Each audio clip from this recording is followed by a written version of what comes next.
Hammaga salom. Bugungi videoga taxograf 2 haftalik ruxsat bergan 90 soatlik va plus 8 soat malatok haqida 100% tushuncha berib o'taman. Demak, bundan oldingi videoga tushuntirib o'tganman 56 soat haydashga va bir haftaga 4 soat malatokka ruxsat beradi deb.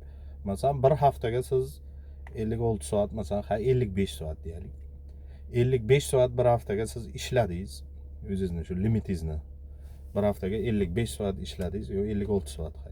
56 soat ishladingiz, keyingi hafta ham siz 56 soat ishlayman desangiz agar, yo'q, bo'lmaydi. Keyin 34 soat ishlashingizga to'g'ri keladi. Plus yana 4 soat malatokka qo'shadi. Bu qonun qoida qayerdan paydo bo'ldi desangiz agar, bu hisoblaganlar, короче, haftasiga 60 soat ishlasa shofer, bir oyga 4 ta hafta bu 240 soat bo'ladi. Bir kishi bir oyga 240 soat ishlash qonunga xilof. Shuni nazarga tutib 2 haftalik mana shunaqa 90 plus 8, 98 soat limit qilib qo'yganlar. 120 soat emas, 98 soat limit qilib qo'yganlar kelishib. Xullas, bu agar 8 soatlik malatogingiz 2 haftalikka o'tib ketsa agar, 10 soat, 20, 10 soat, 8 soat, 11 soat qilib ketsangiz agar, o'sha oshiqcha 8 soatdan oshgan 1 soat oshdimi 90 soatlikdan oladi izdaboy rulingizdan. Shu bilan siz nima deydi, 89 soat haydaysiz. Agar 2 soat oshib ketsa agar 88 soat haydashga ruxsat beradi. Xullas shu.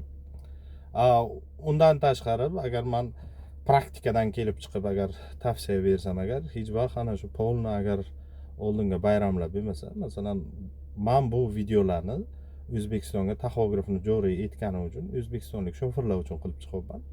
Lekin boshqa ijtimoiy tarmoqlarga, Yevropaga ming yildan buyon ishlab yurgan shoferlar tushunmay, umuman hali rejim turida oddiy kitobini o'qimagan, shu boshiga kelgan u shu bitta Belarusmi, bitta Ukrainsmi, nimadir degan, o'shaning darsini olgan, o'shandan men tamom rejim turida oddiy ham bilaman deb Yevropaga ishlab yuribdi. Chunki Yevropaga bayramlarga yakshanba kunlari, ana ayrim mamlakatlar shanba kuni ham haydashga ruxsat bermaydi furalarga. O'zimizning yurtlarga kecha kunduz fura haydang, hech kim ограничение yo'q-ku. O'sha uchun, короче, asosiy bu ana bu videolar O'zbekistonga fura haydovchilariga tegishli.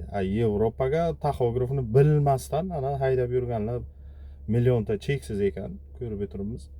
Короче, ana shu Instagramga yo TikTokga kommentariyasidan bilinadi, noto'g'ri.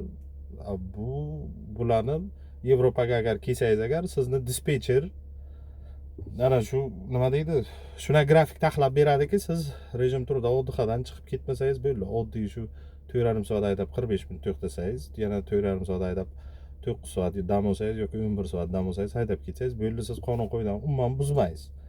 Lekin SNG mamlakatlariga ana bunaqa limitlardan o'tib ketish ehtimoli bor. Masalan, ayrimlar, men o'zimni ukam Belarusga boribdi, yuk yuklayapti deydi, 6 soat nimaga qo'yapman? Malatokka qo'yapman. Lekin bu 6 soatlik ishlash kodeksi ham bu taxografga. Bu rul plus malatok 6 soatdan oshiq chiqmasligi kerak besperiodni. Ertaga hech bo'lmasa 30 soat, uni ham tushuntirib o'taman. Xullas, 2 haftalik limit 90 soat rul haydash limiti beradi taxograf. 90 soatdan oshmasin haydashingiz. Malatok bo'lsa agar 8 soatdan oshmasin 2 haftaga. Agar oshsa agar malatok ruldan oladi. Agar rul 90 soatdan oshsa agar, u hech nimadan olmaydi, u narusheniya bo'ladi. Narusheniyani ham qanday yopishni hali video seriyali ana shu videolar davomida tushuntirib o'taman, raspечатка qilib qanday nima yozishni. Xullas, menimcha tushunarli bo'ldi. Praktikaga shunday ishlashni agar tavsiya etsam agar, Yevropaga 45 soat bir hafta, ikkinchi hafta ham 45 soat. Shunday agar stabilniy ishlasangiz agar, hech qanaqa nima bo'lmaydi. Muammo bo'lmaydi, uzoq turib qolmaysiz. Agar katta bayramlar oldinga to'g'ri kelib qolsa agar, o'zi dispetcherlar bayramdan oldin sizni ganat qiladi, vaqtingizni oshiradi. O'sha bayramlarga zapret bo'ladi. Fura haydash mumkin emas bo'ladi. O'shanga keyin podgon qilasiz. Bu 2 haftalik limitlar, 1 haftalik limitlar qanday hisoblanadi? Kalendarniy nedelya deydi.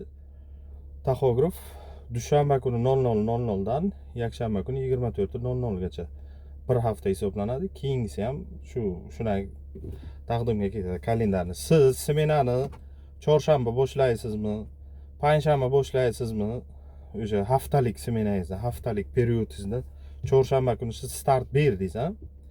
Siz chorshanba kuni start berdingiz, to hali seshanba kunigacha siz ishlashga haqqingiz bor. Chorshanba kuni soat 5 ga ertalab ishni boshlagan bo'lsangiz, seshanba kuni soat 5 gacha siz ishlab bilasiz 144 soat.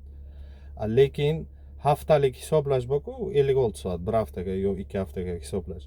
Bu yakshanba kuni o'zi obnulit bo'ladi bu. Qaytib yangi hafta o'tadi, kalendarni hisoblaydi. Xullas, keyingi videoga shu kalendarni hafta bilan oddiy haftani o'sha 7 kun hisoblashni tushuntirib o'taman. Mayli, hay. Hammaning ishiga omad, kissasiga daromad. Keyingi videoga ko'rishguncha sog' bo'lasizlar.